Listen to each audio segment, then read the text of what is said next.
चीज और है कि मेरे चैनल जो खेसारी म्यूजिक वर्ल्ड किसी कारण से उड़ गया था, वो फिर से वापस आ गया है। तो आप लोग चैनल को सब्सक्राइब इतना करिए कि जल्दी से जल्दी 10 मिलियन कर लो, कि हम 10 मिलियन की केक काटी और उस पे बेहतर गाना और दढ़िया को फिर से आप लोग सुनना कोशिश करिए, ताकि वो ट्रेंडिंग से जो हटा था वो दोबारा फिर से आ जाए।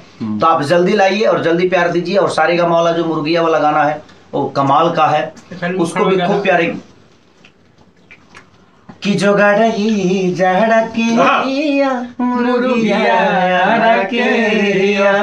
भाई ऐसे ही प्यार आशीर्वाद दीजिए। 3 तारीख को हम लोग का, और तो हो सकता है कि 3 तारीख को खेसारी म्यूजिक वर्ल्ड से एक बहुत बड़ा बम गाना छूटने वाला है मेरा, बहुत बेहतरीन और बेहतरीन। आप सुनिएगा तो आप हिल जाइएगा।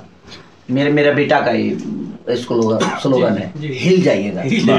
तो आप लोग हिल जाइएगा और आप लोग अपना प्यार आशीर्वाद ऐसे ही, और जल्दी से खेसारी म्यूजिक वर्ल्ड को सब्सक्राइब करके 10 मिलियन करिए उसको। बहुत जल्दी। अब 75 लाख हो चुका है, बस मात्र 25 लाख की जरूरत है उसको।